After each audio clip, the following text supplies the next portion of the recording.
Today we're going to continue with lessons 3.2 and 7.2. We're just going to do another review. So that's us proving triangles congruent using 4 postulates. So I would suggest that you sketch a picture so we can mark up the picture.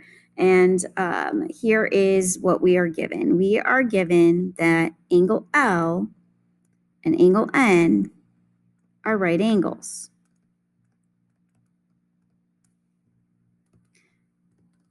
So because I'm given that information, I can mark that in my picture. So angle L is over here, angle N is over here. Now, right angles, because there are 2 of them, that means I'm not moving on to my next given. I can actually expand on this. If I have 2 right angles, remember, I can state that those right angles are congruent, because if 2 angles are right angles, then they are congruent. And remember, we have to have congruent pieces in our triangles in order to be able to prove that we have congruent triangles. So I needed that. All right, I can now move on to my next given. Point M is the midpoint. Sorry, my pen is not cooperating. Is the midpoint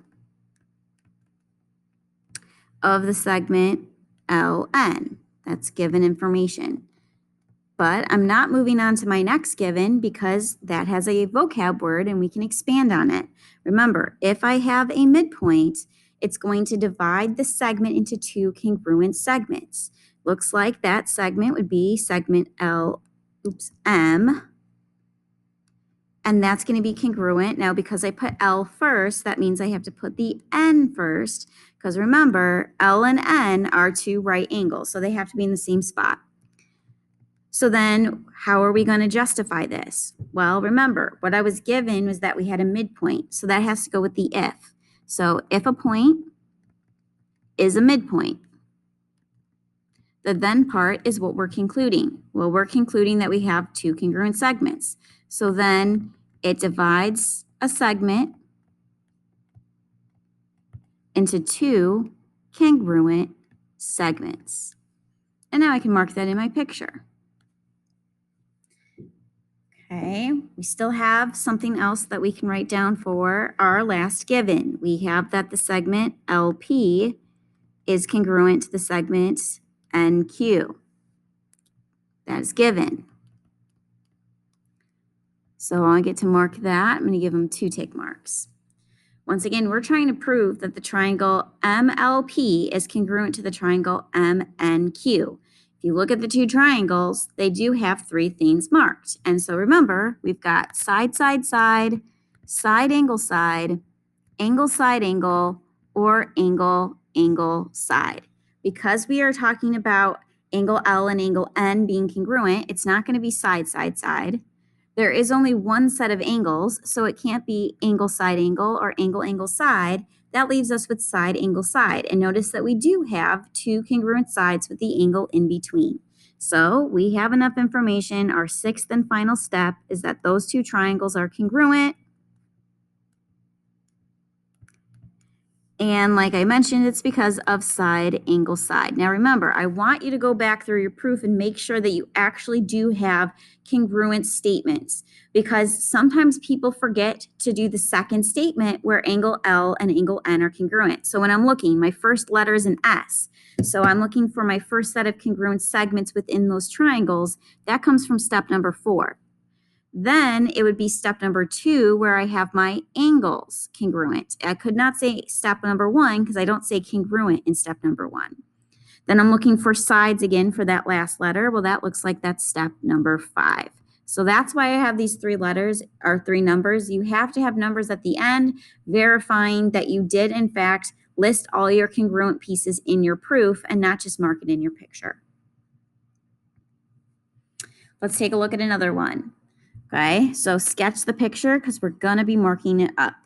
Here's our first given, that the segment CE is perpendicular to the segment BD.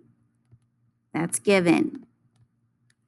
Now remember, perpendicular is a vocab word that we get to expand on. So I'm not moving on to the next given before I deal with that. Perpendicular forms right angles. So if I look to see where they intersect, they're intersecting down here at E.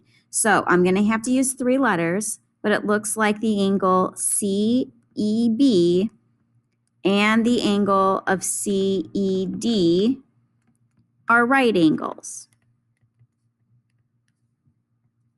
And remember, that's because if 2 segments are perpendicular, that had to go with the if part because that was what was given to us. If 2 segments are perpendicular, then, and now we are concluding that we have right angles, so then they form right angles. And I can mark it in my picture.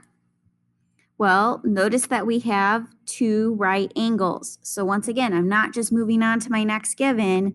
I get to state that angle CEB is congruent to the angle CED.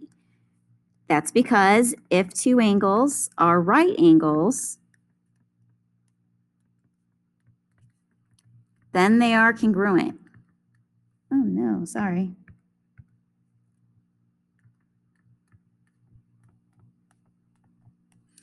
Okay, so now that I have that, I've expanded as much as I could on the first given. I can move on to the second given.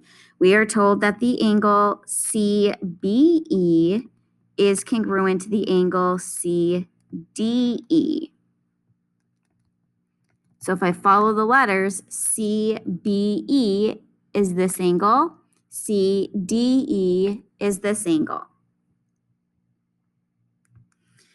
Can't expand any further. Moving on to our last given, we are told that the angle CBA is congruent to the angle CDA. So if I follow the letter, CBA is this angle, CDA is this angle. All right, we actually have quite a few triangles in this picture. Look at what we're trying to prove. We're trying to prove that triangle ABE. So this triangle down here, well, we want to prove that that's congruent to the triangle of ADE, so this one down here. And be careful with how everything is marked. Right now, I technically only have one thing that's marked in those 2 bottom triangles because this angle of CBE, that's too big. It's not going to be the angle that's a part of the highlighted triangle. Same thing here, angle CDE, that's too big. The marking's outside of the triangle. But think about it. This angle and this angle are inside the triangle. They're a part of the big angles that we just marked. And notice that the other angles above them are marked congruent. So I can actually go from something big to something small. Remember, that is through subtraction. So my next step is I can actually say that the angle ABE is congruent to the angle of ADE by subtraction. And so remember, I want to show what it is that I am subtracting. So I start with the big angle. So on the left-hand side, the big angle was angle CBE. I'm subtracting the top angle, angle CBA. When I subtract that, it gets me the angle of ABE. On the other side, I start with the big angle, CDE. I'm subtracting that small angle on top, which is angle CDA. So I'm showing what it is that I'm subtracting. So now I have 2 things that are marked in those. Well, there's no more givens, but notice that those 2 triangles share a side. They share the side AE. So I can say that segment AE is congruent to itself, and that's because of the reflexive property.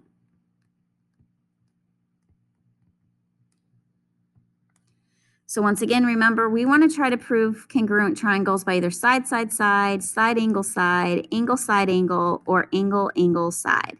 The fact is we're dealing with some angles, so side, side, side is out of it. Notice how in the bottom 2 highlighted triangles, we actually have 2 angles, so side, angle, side has to get eliminated. If I'm looking at where the side is located, it is not in between the 2 angles. So that takes us to angle, angle, side. So that's why our 8th and final step, we can prove that those two triangles are congruent.